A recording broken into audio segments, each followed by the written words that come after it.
los trastornos del comportamiento alimentario son una manera de sufrimiento. Que te pongan una etiqueta y que te digan que tú perteneces a la categoría de anorexia nerviosa no ayuda nada al paciente. Tú y yo sabemos que la comida, que el peso, no es el problema. La anorexia no se trata de la comida, es una manera extremadamente poco saludable y en ocasiones mortal, claro, de intentar afrontar los problemas emocionales. Los trastornos alimentarios son trastornos emocionales. La anorexia nerviosa te puede costar la vida. Es el trastorno mental con mayor mortalidad. Se utiliza la comida precisamente para tapar algunas de las grietas afectivas. Con la comida o con el dejar de comer, claro, también se autodestruye uno. La anorexia nerviosa restrictiva es una forma de muerte, es una forma suicidaria. Finalmente la chiquilla sabe que se va a morir. Gabriela, muchísimas gracias por tu presentación. Muchas gracias al Colegio Oficial de la Psicología de Madrid por invitarme una vez más. Es una reincidencia que yo disfruto, en todo caso, disfruto mucho, para que os presentemos algunas de las cosas en las que estamos trabajando desde la Sociedad Española de Medicina Psicosomática y Psicoterapia desde hace muchos años. El tema tiene que ver con los trastornos alimentarios, que personalmente es un tema que me apasiona. Parece que es uno de esos ejemplos de cómo la psicopatología es tan expresiva, es como es tan interesante ver cómo las manifestaciones del sufrimiento humano se manifiestan de cualquier manera, es cierto, pero en algunos casos se manifiestan en forma de dificultades en la alimentación, lo cual es francamente chocante, como veremos en algún momento, porque teóricamente estamos genética y biológicamente preparados para comer, es decir, para comer bien. Es las cosas tienen que hacerse muy mal para que haya trastornos alimentarios. Pero quiero hacer una advertencia para empezar, ¿no? Porque todavía estáis a tiempo. Aunque voy a poner un par de casos, de ejemplos de lo que voy a contar, no voy a ver un caso clínico. Me parece que eso era una falta de respeto para el resto de mis pacientes. Lo que voy a presentaros son una serie de reflexiones generales que pueden afectar, que he intentado generalizar para todas las personas que manifiestan su sufrimiento. Este es un concepto al que nosotros llevamos mucho tiempo dándole vuelta, ¿no? La diferencia entre trastorno y manifestación del sufrimiento. El trastorno mental es una categoría diagnóstica absolutamente artificial, el sufrimiento humano es una realidad constante, ¿no? Y permanente. Así que voy a presentaros algunas reflexiones, algunas formas generales que forman parte de nuestro modelo de psicoterapia, de abordaje de los trastornos alimentarios, pero que es verdad que podríamos incluso generalizarlo a otros muchos diagnósticos, ¿no? El diagnóstico es una trampa. Pero vamos a hablar entonces de todos nuestros pacientes. Lo que he preparado en estas diapositivas, las he preparado pensando en los cientos de pacientes que he tenido oportunidad de ver a lo largo de mi vida profesional, que ya es muy larga. Claro, porque es muy larga mi vida profesional, porque es que es muy larga mi vida, tampoco tiene mucho mérito. Y he estado pensando en cada uno de ellos, mientras pensaba también en vosotras y en vosotros, y que podía contaros que fuera útil. Quiero plantear, por lo tanto, que si estáis esperando en cualquier caso, y lo quiero advertir desde el principio, si estáis esperando que yo os vaya a contar una técnica concreta, unos registros, unos protocolos, entonces si el paciente dice esto, yo digo esto otro, y lo encuadramos en este tipo de técnica concreta, abandonad toda esperanza. No voy a hacer eso. Pero no voy a hablar de técnicas. Las técnicas son una herramienta útil, pero de ninguna manera lo único que se puede hacer con estas personas. De hecho, como dice mi amigo Barry Duncan, las técnicas finalmente no son más que dispensadores de placebo. Desarrollaremos eso si tenéis ganas más adelante, ¿no? Pero no voy a contaros técnicas, no voy a contaros una técnica específica, entre otras cosas no voy a hablar de psicoterapia, vamos a ver. O dicho de otra forma, perdón, estoy hablando de psicoterapia desde este mismo momento. No hay psicoterapia de los trastornos alimentarios. Y esto os lo planteo así, de buena tarde, a primera hora de la tarde, como una provocación, básicamente para evitar que os quedéis dormidas, ¿no? No hay psicoterapia de los trastornos alimentarios. Eso es una inmensa falacia que llevo 40 y tantos años contemplando el dolor que eso provoca. No hay psicoterapia de los trastornos alimentarios, no hay psicoterapia de la depresión, no hay psicoterapia de la ansiedad. Siempre empiezo con lo mismo. No existe psicoterapia de eso. Existe psicoterapia del sufrimiento humano que se manifiesta en forma de trastorno alimentario, trastorno límite de personalidad, depresión, ansiedad, lo que queráis, ¿de acuerdo? El reseteo intelectual que el DSM-3 hizo en un par de generaciones de psiquiatras y en muchas generaciones de psicólogos después es terrorífico. Y pensar en el DSM-5 hace muchísimo daño a los profesionales y hace muchísimo daño a los pacientes. Así que esta es la primera advertencia. Si esperabais una técnica concreta, novedosa, para ver cómo se hacía para tratar el síntoma, para tratar la alimentación, para tratar el que la paciente coma más, en el caso de las anorexias restrictivas, no vomite en el caso de las bulimias o coma menos en el caso de las obesidades, si esperabais una técnica concreta para eso, lamento muchísimo advertiros que os voy a decepcionar desde este mismo instante. Sin embargo, a mí me parece que vamos a empezar a hablar de psicoterapia desde ese momento. En el instante en el que os planteo que los trastornos del comportamiento alimentario son una manera de sufrimiento, de expresar el sufrimiento humano, y que la intervención de los profesionales nunca debería de ser solamente el síntoma, sino la exploración del sufrimiento, ¿no? Y la reparación de ese sufrimiento, ya estamos haciendo psicoterapia. Esa es la psicoterapia de la anorexia. ¿Se entiende? No me atrevo a preguntaros si os gusta. No me atrevo. Pero yo me voy a conformar a lo largo de la tarde con que se entienda lo que quiero transmitiros. Así que quería redondear con esta advertencia, ¿no? La diferencia entre categorías y personas. Yo voy a hablar aquí de personas. Toda la tarde vamos a estar hablando de personas, de miembros además de un sistema, de un macrosistema cultural, social. No me interesan nada las categorías. No me sé el DSM-5, el DSM-5 lo tengo, naturalmente yo pertenezco, entre otras cosas, claro, que me ha dado tiempo, como decía antes Gabriela, claro, tengo un currículum amplio porque tengo muchos años. Y una de las cosas que, por tu edad y por otras circunstancias, he tenido oportunidad de ser y seguir siendo miembro de la Asociación Americana de Psiquiatría, de la APA, de forma que yo soy un cómplice. Es verdad que soy un cómplice pequeñito, o sea, la realidad es que no he tenido absolutamente, no me han preguntado, pero yo soy un cómplice en el desarrollo del DSM-5, porque el DSM-5 y el 4 y el 3, pues forman parte, lo hicieron la Asociación Americana de Psiquiatría, a la que yo pertenezco. Soy uno de los pocos psiquiatras españoles que pertenecen a la APA. No voy a hablar de categorías, quiero solamente hacer este matiz para que sepáis que yo sé lo que es el DSM-5, ¿de y que sé cómo son las categorías y sé lo que a una persona, los síntomas y signos que una persona tiene que presentar para que se le haga el diagnóstico de anorexia, de bulimia, de trastorno por sobreingesta, que todo eso me lo sé, pero no voy a hablar de eso. Me parece un insulto a vuestra inteligencia, que sois todos además profesionales de la salud mental. Eso está en cualquier libro, en el DSM-5, por cierto, claro, y por supuesto en Internet, ¿no? Así que vamos a hablar de personas, no me interesan las categorías. Bueno, también mi experiencia me ha demostrado que el sufrimiento humano se puede manifestar de muy diferentes maneras. Y que eso es a veces puramente coyuntural, que puede tener condicionantes biográficos también, familiares, históricos, sociales, culturales, pero que lo que me parece de lo que vamos a hacer es psicoterapia de las personas. ¿De acuerdo? Y vamos a empezar ya a pensar, ya estamos haciendo psicoterapia. Esta es la técnica que puedo proponeros. Vamos a hacer psicoterapia de las personas, no psicoterapia del DSM-5. Se entiende, ¿verdad? Vamos a hacer psicoterapia de las personas. Porque al servicio de qué están los diagnósticos, ¿no? ¿Para qué se hacen los diagnósticos? Al servicio de qué están las especialidades profesionales de la psicología o profesionales de la medicina. ¿Están al servicio del paciente? Reflexionad un minuto sobre eso, ¿no?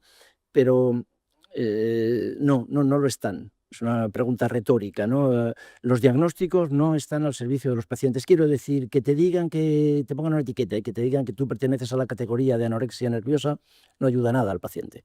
Absolutamente nada. No le sirve para nada. Que haya especialistas en diferentes áreas de la medicina, tampoco. Absolutamente tampoco. De hecho, eso hace muchísimo daño, ¿no? Y es una visión que yo puedo tener también después de muchos años de ser médico, ¿no? Y de no renegar además de ello. Estoy encantado de ser médico, pero me duele mucho. He trabajado muchos años en un hospital general y me duele, ahora ya no, estoy en un encuadre privado, pero me duele mucho ver el peregrinaje de nuestros pacientes de especialidad en especialidad sin que nadie finalmente sea capaz de ver a la persona entera en su historia, en su biografía. Una pregunta típica, ¿no? Que es el ¿qué te pasa? No, la pregunta no es ¿qué te pasa? La pregunta, ya vamos a seguir hablando de psicoterapia de los trastornos alimentarios, la primera pregunta que hacemos a nuestros pacientes es ¿qué te ha pasado? Ese es el matiz. No ¿qué te pasa? ¿Qué te pasa? Lo que le preguntan en todos los servicios hospitalarios. Una persona con un trastorno alimentario primero lleva presentando síntomas toda su vida y luego ha podido pasar por una enorme cantidad, ¿no?, de dispositivos terapéuticos, cada uno de los cuales se ocupa de ver ya no árboles, los árboles no nos permiten ver el bosque. A mí me parece que la situación actual de la medicina y de la psicología de la salud en este mundo, no solamente en España, es que estamos fijándonos en las hojas. Ya ni siquiera vemos árboles, ahora vemos hojas.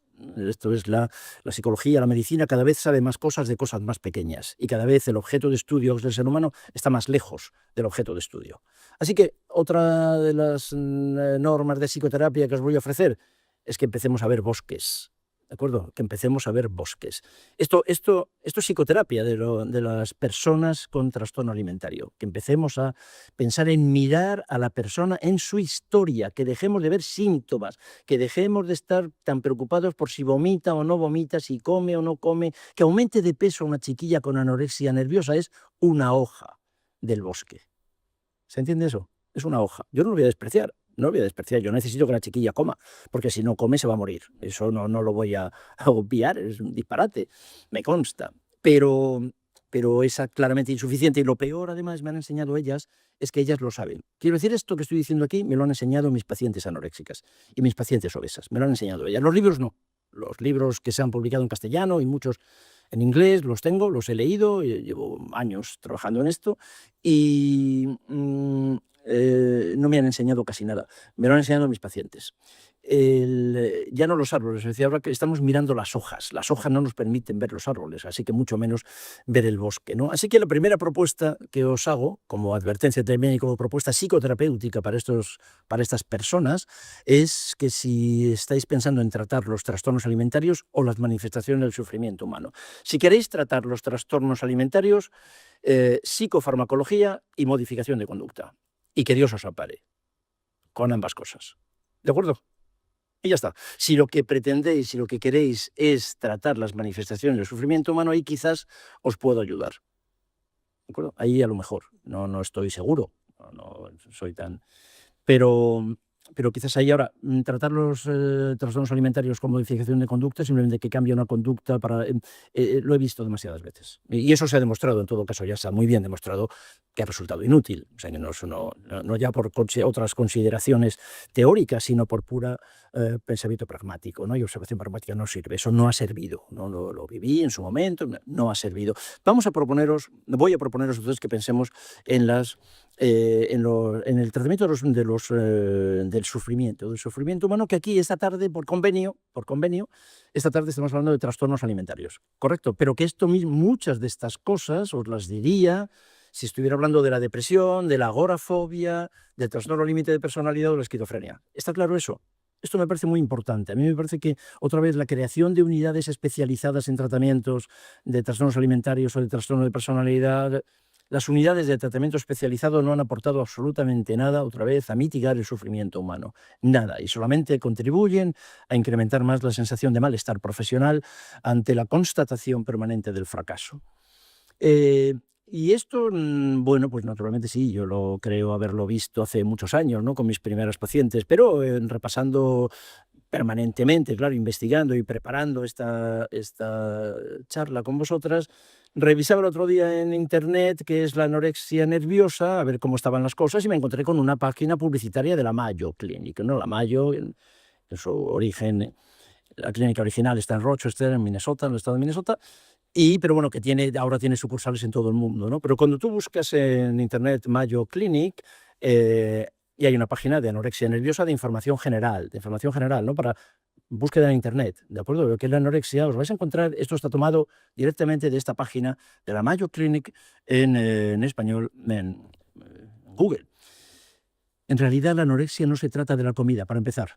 ¿De acuerdo? Así que otra vez, si pensáis entonces tratar la anorexia solo con la comida, tampoco os puedo ayudar. No voy a hablar de comida ni un solo minuto esta tarde. No voy a hablar de peso ni un minuto en lo que queda de tarde. Y también os lo digo con todo el cariño y con todo el respeto que os profeso, porque hace una tarde fantástica en Madrid.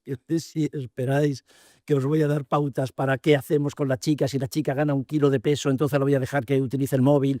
Si esperáis eso otra vez, pues disfrutad de la tarde madrileña. Ni una palabra voy a decir. Esto es lo primero que le digo a mis pacientes. Cuando veo a una paciente con un trastorno alimentario, yo le digo, si es menor de edad, he visto antes a sus padres. Sus padres me han contado la historia. Después veo a la niña y Digo niña, disculpadme, seguimos hablando de femenino solo por una cuestión estadística, porque sigue siendo mucho más frecuente en mujeres. Pero en la primera entrevista que yo tengo con mi paciente, lo que le digo es, ya he hablado con tus padres, ya me han contado tus padres lo que te pasa, y lo que quiero señalar en este preciso momento es que tú y yo sabemos que la comida, que el peso no es el problema, que el peso es un problema, pero tú y yo sabemos que el peso no lo es.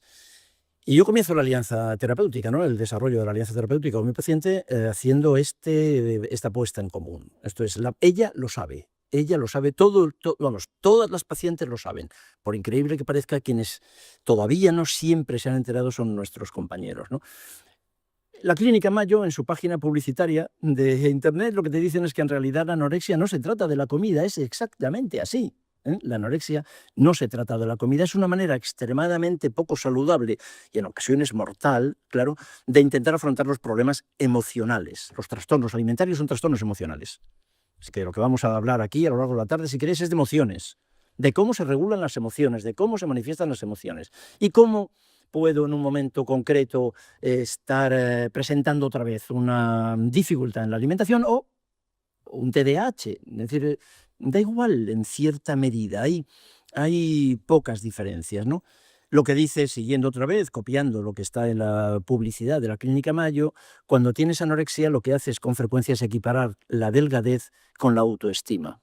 Exactamente. Bien, esto es pura publicidad de una clínica, pero de una clínica médica, ¿vale? De una clínica conocida en todo el mundo, ¿no? Esta es la pregunta que quiero sugeriros y esta es la pregunta que yo le sugiero a mis padres, a los padres de los pacientes. En mi casa no ha habido ningún trastorno alimentario. A los padres de mis pacientes con trastornos alimentarios y a ellas y a ellos, ¿no? ¿Qué ha pasado? Una pregunta que voy a sugeriros también, que penséis, que os planteéis en cualquier paciente que venga a vuestra consulta. ¿Cómo hemos llegado hasta aquí? ¿Qué ha ocurrido para que ahora no puedas salir a la calle, para que ahora no puedas comer, para que ahora tengas que comer mucho, para tener que hacerte autolesiones? ¿Qué ha pasado? ¿No? La pregunta es, ¿cómo hemos llegado hasta aquí? Ahora lo vamos a ver. En lo que tiene que ver con el trastorno alimentario es algo francamente chocante, ¿no? Hemos tenido que hacer las cosas muy mal, porque el comportamiento alimentario es el resultado de la socialización de una necesidad biológica genéticamente transmitida. Esto es, los seres humanos, todos los seres vivos, todos. Y desde luego los mamíferos, naturalmente, los animales superiores y obviamente los humanos venimos de fábrica, ¿no es cierto? Venimos preparados. Esto es una tal genética, genes además de mucha intensidad, ¿no? En su manifestación después epigenética, con esta necesidad de comer genéticamente transmitida que se convierte en comportamiento alimentario a partir de la socialización. Es una mezcla fantástica. Por eso me parece que son tan bonitos estas manifestaciones del sufrimiento humano. Por un lado, estamos preparados, venimos obligados a comer bien. Pero esa necesidad, ese impulso para comer se modula por la influencia social, ¿o no? Sí, ¿dónde habéis aprendido? ¿Dónde aprendemos a comer? ¿Dónde aprendemos? Claro, literalmente en las primeras horas de vida. A partir, hay pocas funciones, ¿no? Señalamos siempre la función renal, la función cardiovascular, la función respiratoria, son más o menos autónomas. El bebé, el recién nacido, respira, su riñón funciona, su sistema cardiovascular funciona, su sistema neurológico funciona mal, porque es muy inmaduro, pero funciona. Pero ¿os habéis dado cuenta que la función alimentaria depende y secundariamente la digestiva? Por eso hay tantas somatizaciones digestivas. ¿Os habéis dado cuenta que la función alimentaria no depende, no es autónoma? No depende del bebé. ¿Depende de quién? Depende de otra persona u otras personas. Por la función alimentaria no es en absoluto autónoma y si no hay otras personas, el bebé se muere. O sea, la función alimentaria se aprende. ¿Y se aprende dónde? Como todo, por cierto, como todo, en el vínculo de apego. No puede ser de otra forma, no hay otro espacio, ¿no? No habéis aprendido a comer en el colegio o en la universidad, ¿no?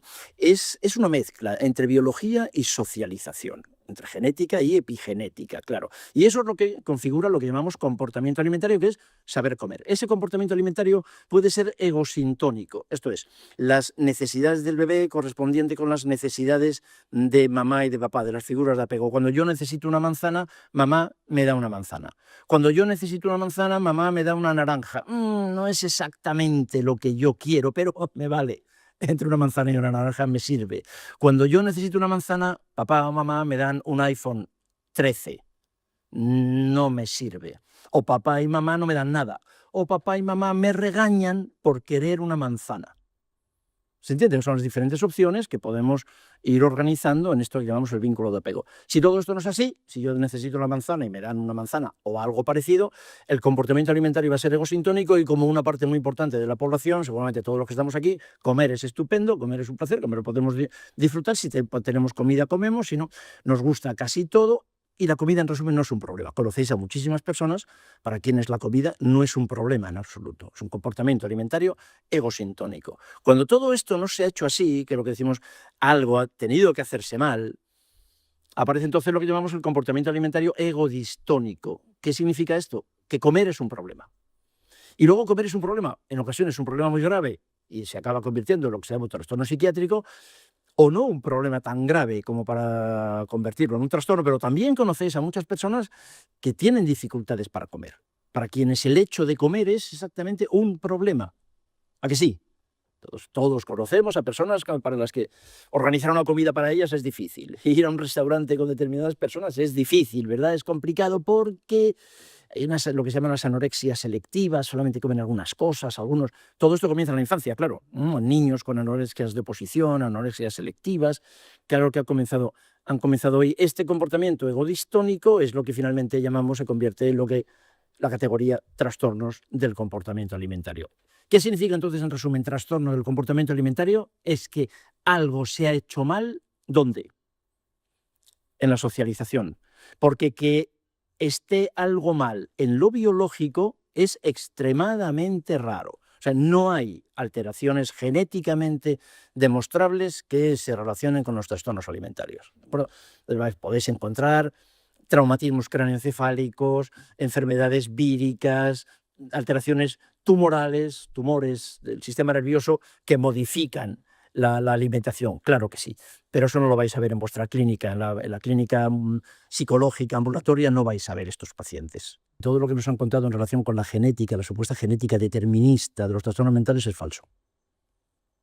Eso para empezar, ¿no? Es falso y eso hay que modularlo y eso hay que verlo con mucho cuidado y de ninguna manera, ni para el TDAH, ni para la depresión, ni para la esquizofrenia, el trastorno bipolar, lo que nos han contado de la genética tiene realmente el peso que realmente tiene, ¿no? Luego eso lo vamos a plantear. Y también se ha hecho algo mal. Quiero decirte, también venimos de fábrica para estar bien de humor. Cuando estamos de mal humor, que sería cuando estamos deprimidos, también es que se ha hecho mal algo. ¿Y dónde se ha hecho mal también? En el vínculo de apego. Y también venimos de fábrica para no tener que depender de sustancias externas. Cuando alguien necesita heroína, cocaína, para poder sobrevivir, es porque algo se ha hecho mal otra vez. En el vínculo de apego. Venimos de fábrica preparados para poder vincularnos bien con los demás, con uno mismo y con los demás. Si no lo podemos hacer, y a eso se le llama artificialmente esquizofrenia, es porque se ha hecho algo mal en el vínculo de apego. Lo podemos aceptar, y lo voy a aceptar encantado, ¿no? Que en unos de estos diagnósticos más que en otro puede haber una cierta predisposición genética. Predisposición. Pero de ninguna manera la genética explica ninguno de los trastornos mentales. De ninguna manera. Los trastornos alimentarios son manifestaciones culturales del malestar que existen, por cierto, cuando yo estudiaba psiquiatría, medicina en el Hospital Clínico de Madrid, en la Complutense. Hombre, eso fue el siglo pasado, pero el siglo pasado, o sea, no el XIX, vamos, cuando yo estudiaba medicina, y el XVIII, era el siglo XX, la segunda mitad del siglo XX, de la anorexia nerviosa no se hablaba. No era una pregunta que cayera en el examen, no había. ¿De acuerdo? Esto es absolutamente cultural. En los países en los que no hay comida, no hay anorexia.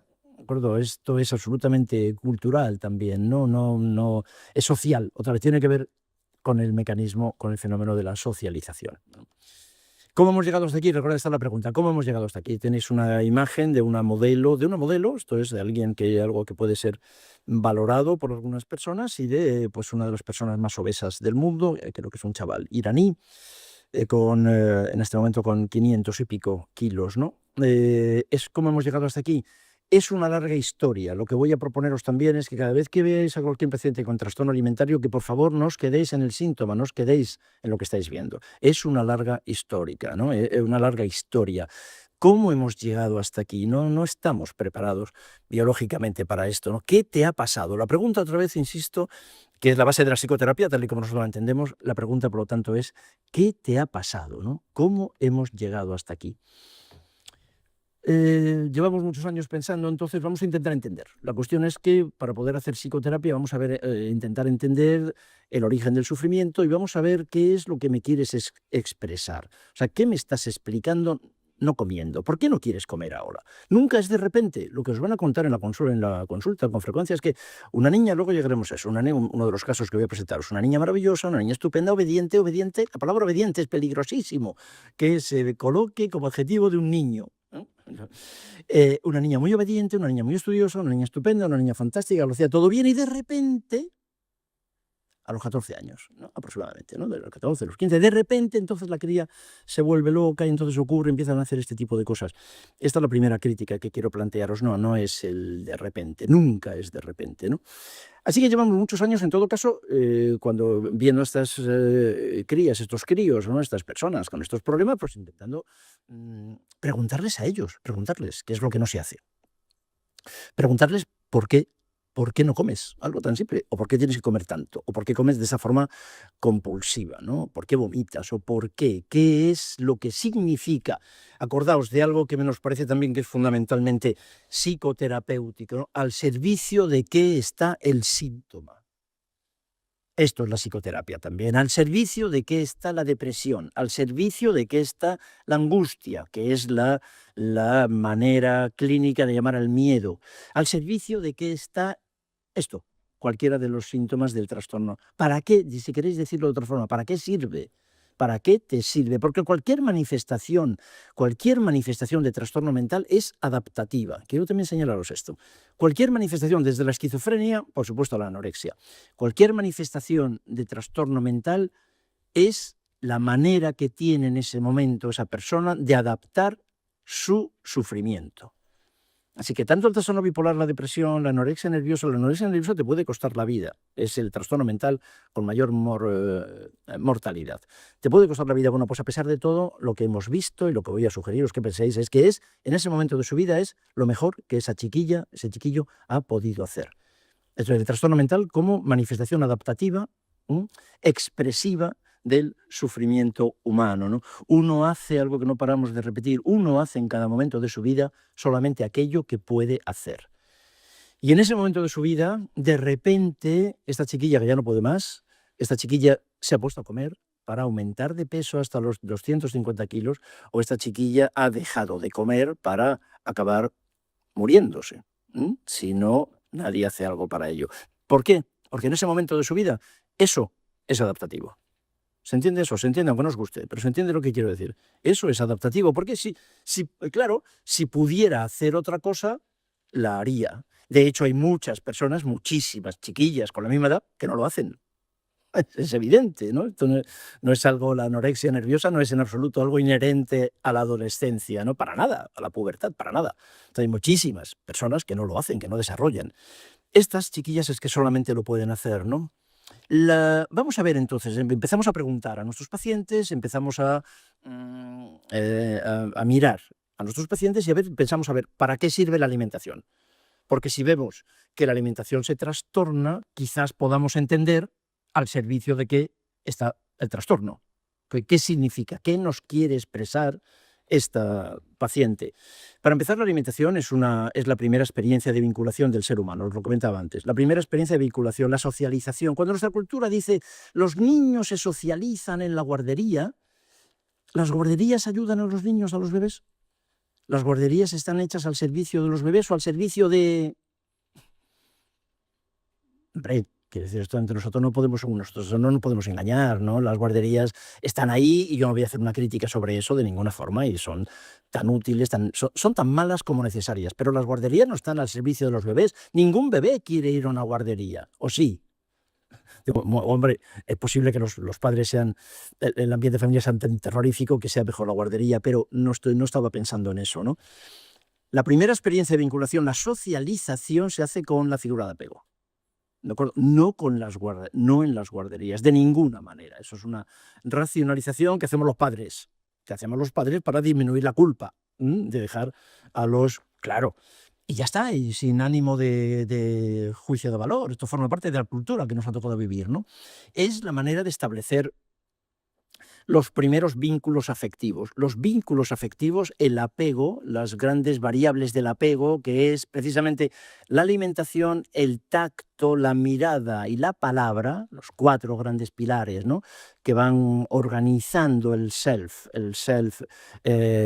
corporal y el self con mayúsculas, ¿no?, de todos nosotros, es la alimentación, la mirada, la palabra y el tacto. Pero es que todo eso, precisamente, todo esto se va organizando y se van desarrollando neuronas, circuitos neuronales en nuestro cerebro para el resto de nuestra vida, mientras la figura de apego nos da de comer. Los vínculos afectivos se establecen comiendo y tienen una expresión cultural muy clara, ¿no? Muy clara, muy clara. Desde que, y eso yo llevo viviendo todos los vaivenes, desde, por ejemplo, lactancia natural, lactancia con biberones, lactancia natural, lactancia... Son vaivenes culturales. Esto va pasando y yo he visto, claro, cuando ya tienes cierta edad, pues vas viendo, ¿no?, la expresión cultural de lo que hay que comer y de cómo se tiene que comer y de que...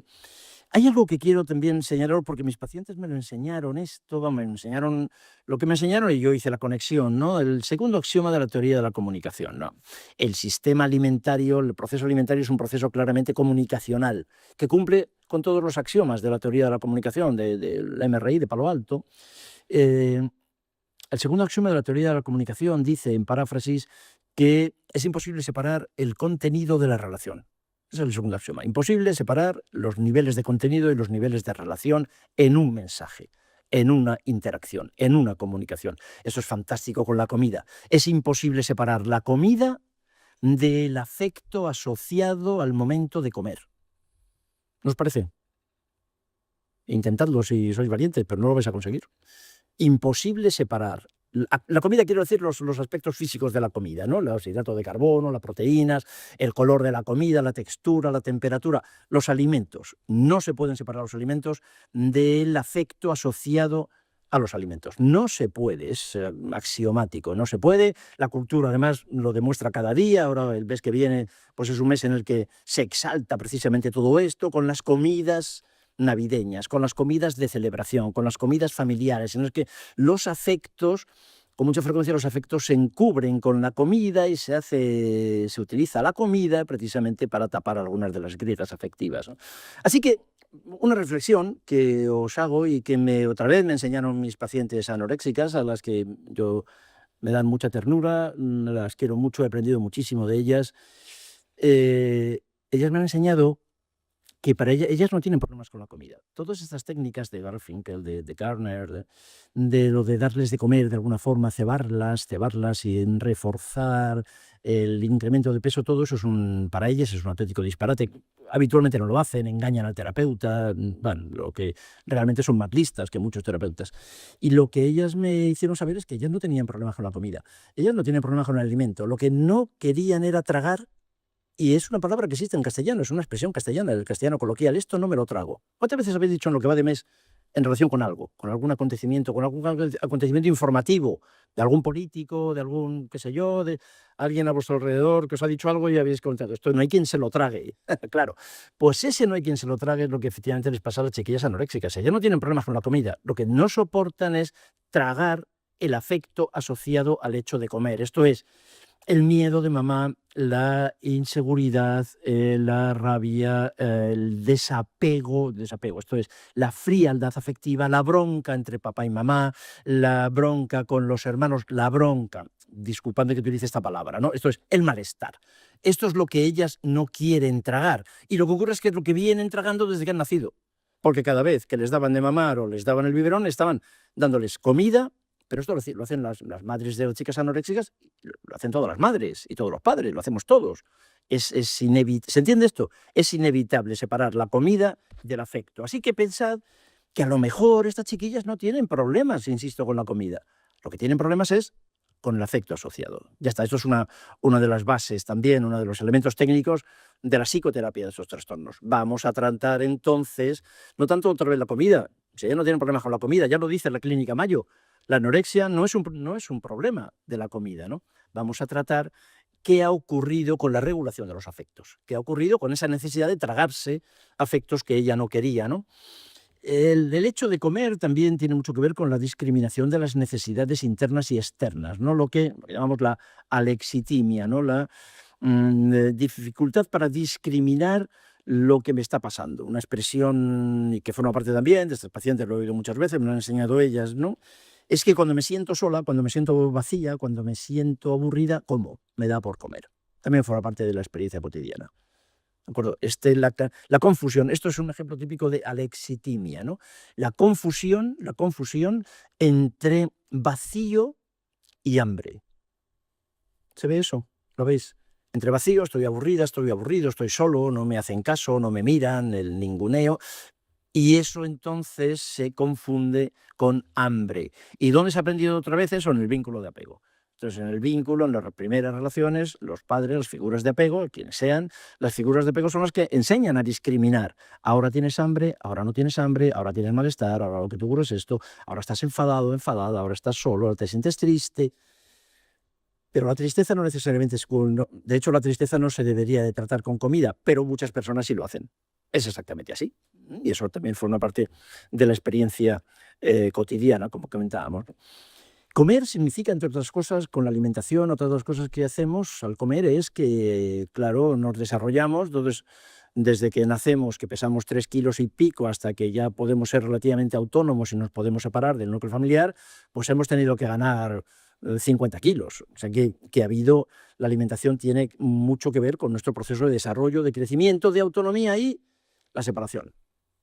Claro, si yo voy comiendo, voy desarrollándome, voy creciendo, puedo empezar a ser autónomo y entonces me puedo separar. Y muy bien, eso todos lo vemos así, eso forma parte efectivamente de la experiencia humana normal.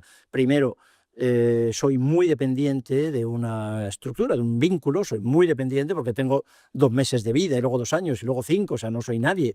Soy muy dependiente pero luego ocurre, luego me tengo que separar. Bueno, luego acabo siendo autónomo, voy creciendo, soy autónomo y me tengo que separar.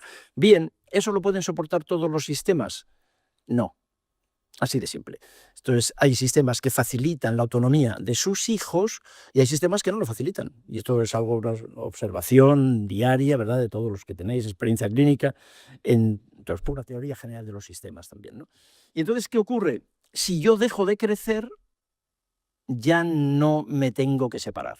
De hecho, no me puedo separar porque estoy enfermo. Esto me vale, y esto es una hipótesis de Tom Jackson con respecto a la etiología de la esquizofrenia. Exactamente así. La enfermedad, sea cual fuere, la enfermedad limita la separación. No me puedo ir porque estoy enfermo.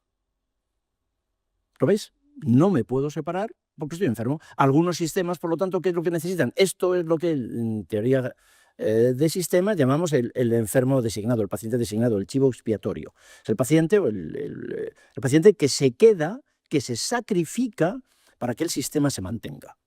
No, esto lo vemos todos los días, todas las veces en los trastornos alimentarios. ¿De acuerdo? Es que la psicoterapia pasa también por verlo. Y no solo que lo vea yo, sino que lo vea mi paciente, ¿no?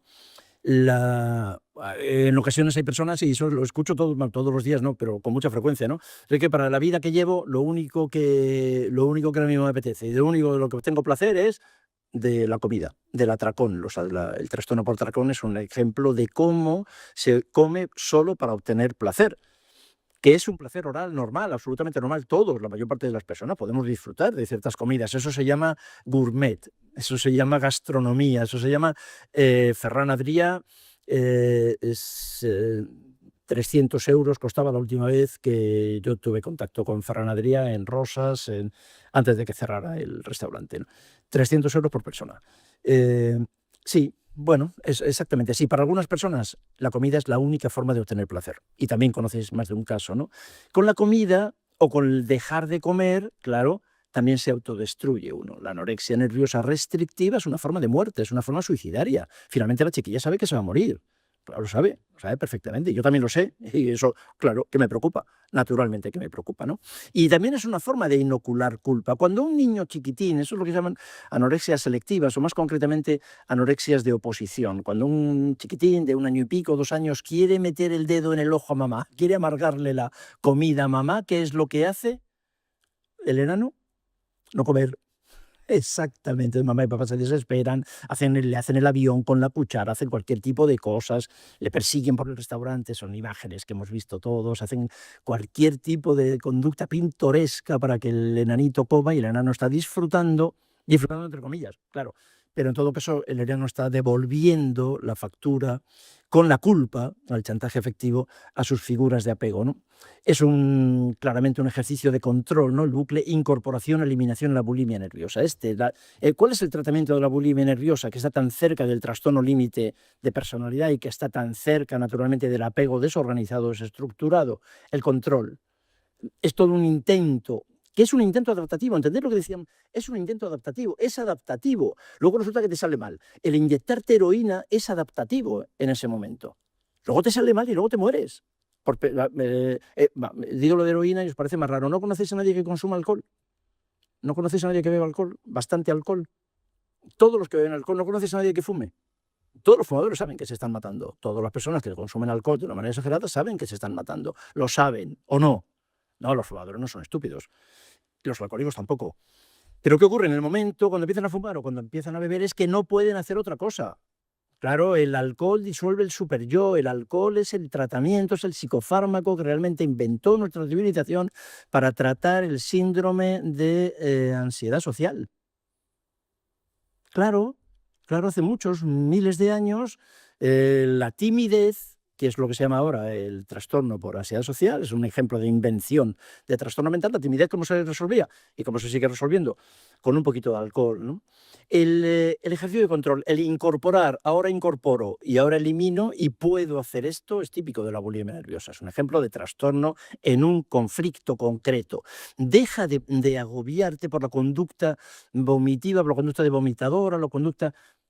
Permite a esta chiquilla que hable de su conflicto en la incorporación y en la eliminación, tan asociado a la rabia en concreto, ¿no? Tan asociado al trastorno también por el intestino irritable, la rabia, el manejo de la rabia, ¿no? Incorporar, eliminar. El comer, en resumen, es siempre emocional y, por supuesto, está relacionado con modelos familiares y culturales, con mandatos. Es que en todas nuestras familias, lo recordamos todos, nos decía muy claramente lo que había que hacer, cómo había que hacerlo, cómo había que comer, cómo había que hacerlo, ¿no? El comer es un ejercicio de control. El cuerpo y su tamaño tiene una ventaja también, que es visible, con lo cual es una forma de expresar una comunicación. Claro, es más fácil somatizar en lo corporal que somatizar en lo renal. Quienes tenemos mucha experiencia en esto de la psicosomática lo hemos visto muy claramente, ¿no? Las somatizaciones en la piel o las somatizaciones en lo corporal, la imagen corporal, es que son tan visibles, es decir, es muy, muy obvio, ¿no? A ver si no te enteras, te lo voy a poner muy claro, ¿no? La erotización, naturalmente, de lo corporal. La erotización de lo corporal, eso tampoco se puede discutir en nuestra cultura. Siempre estamos hablando de cómo la cultura erotiza el cuerpo femenino, sobre todo, recientemente también el cuerpo masculino, sin duda. Ahora bien, entonces, estamos de acuerdo en eso, ¿no? Hay un modelo de cuerpo muy claro y de la erotización no hay más que ver las redes sociales para. Claro, muy obvio. Entonces, si yo destruyo el ideal erótico, el ideal corporal, ¿qué es lo que estoy consiguiendo? Dicho de otra forma, si lo que yo quiero es deserotizar mi cuerpo, ¿qué puedo hacer? Una anorexia nerviosa restrictiva o una obesidad mórbida. Saco absolutamente el cuerpo de los estándares culturales de atracción erótica y dejo de ser atractiva. Eso es imprescindible en algunos de los muchos casos que vamos a ver, ¿no? Hay un par de textos interesantísimos que disfruté mucho hace muchos años, ¿no? Con estos dos libros, Alimentación emocional y El comer emocional. Simplemente lo traigo aquí para hacer referencia a cómo no es solamente una idea nuestra, ¿no? Que la alimentación es siempre emocional, siempre emocional. La psicoterapia de los trastornos alimentarios es una psicoterapia de la regulación de las emociones. Si puedes expresar tus emociones, rabia, miedo, tristeza, si yo te ayudo a expresar tus emociones, ya no vas a necesitar el cuerpo. Es una ley básica, ¿no? De cualquier trastorno mental y de luego trastorno corporal. Ponerle nombre, que no sea anorexia, que sea miedo. ¿De acuerdo? Lo que tienen las chiquillas con la anorexia, la emoción fundamental de la anorexia es el miedo, ¿no? La bulimia, la rabia, la obesidad, la tristeza. vamos a ponerle nombre a lo que, vamos a ponerle nombre a qué es lo que te está pasando cuando te pones a comer o cuando dejas de comer, ¿no? El trastorno alimentario es un motivo de consulta. Sí, es verdad, es un motivo de consulta y eso quiero también llevar a vuestro ánimo. Es un motivo de consulta y es un motivo de consulta muy frecuente ahora, en 2021, muy poco frecuente cuando yo estudiaba psiquiatría. Era rarísimo. Las obesidades mórbidas cuando yo estudiaba medicina, en España no había directamente. En Estados Unidos fui por primera vez a Manhattan, en Nueva York, me llamó mucho la atención. En los años 70 que había unas obesidades tremendas en Estados Unidos, ¿no? Cada vez que voy a Estados Unidos eso es mayor, es más llamativo, pero en España no existía la obesidad cuando yo estudiaba psiquiatría. Y esa obesidad. Y la anorexia prácticamente tampoco, ¿no? Es un trastorno, es un diagnóstico fácil de hacer, culturalmente asumible, hay mucha gente, muchos libros, han escrito cientos de libros, hay unidades especiales de tratamientos, han descrito muchas técnicas terapéuticas, tiene mucha historia, ¿no? Lo que pasa es que todos nosotros somos mucho más de lo que mostramos. Esa es también otra de las técnicas o de los elementos técnicos que quiero proponeros. Entonces, que nuestro paciente con anorexia es mucho más de lo que muestra. Vamos a buscarlo. Vamos a buscarlo. Si ella ya sabe que tiene anorexia, o sea, el diagnóstico se hace solo. Con una obesidad mórbida se hace viendo al paciente entrar por la puerta. Y con una anorexia nerviosa también se ve al paciente. Y con una chiquilla con una bulimia solo tienes que decirle que te enseñe los dientes o que te enseñe el signo de Russell. Es que se hace el diagnóstico se hace en aproximadamente 30 segundos, ¿no? Dime. El problema que tienen al percibirse, por ejemplo, las anoréxicas, El problema que tienen, perdón, no te he oído. percibir su imagen. Sí. Al percibir su imagen en un espejo, ¿no? Que tienen Una distorsión, sí, sí. Eso es. Sí, sí. ¿Eso de dónde viene en relación? De la mirada de mamá. Todo viene de ahí. Pero De mamá y de papá. De la mirada. Esa distorsión es real, ¿no? Bueno, las distorsiones no son reales ninguna. O sea, claro, por definición, la distorsión es exactamente lo contrario de la realidad, es una distorsión de la realidad. Claro, ellas se ven así, claro que se ven así, porque ellas lo que se ven es inútiles, lo que se ven es que no valen, se ven, la distorsión es más una distorsión cognitiva que luego se aplica absolutamente a todas las funciones. Esa es otra vez otra trampa de los tratamientos habituales de los trastornos alimentarios, el ver síntomas aislados y fijarse en los síntomas aislados, ¿no? No, la distorsión visual que tienen con la imagen corporal es una distorsión de su percepción, tiene que ver con su falso yo, tiene que ver con cómo se sienten ellas, no cómo lo ven. Tú no vas a saber nunca cómo se ven ellas, porque eso forma parte de un proceso neurológico oculo-occipital al que tú no tienes acceso, ¿no? El problema es que ellas se ven en general, se ven inútiles, feas, ¿vale? Incapaces, tontas, inservibles, poco queridas. Y lo que es mucho peor, no es que se ven poco queridas, que ese es el gran problema de estas distorsiones. Lo que se ven es poco queribles. Este es un matiz absolutamente fundamental en psicoterapia. La cuestión es que como es posible que no hayan sido queridas, pero cuando eres muy chiquitín no puedes aceptar que no te quieren porque tienes que salvar la imagen de papá y de mamá. Entonces, no es que papá y mamá no me quieran. Cuando digo papá y mamá es una forma de simplificar figuras de apego, ¿verdad?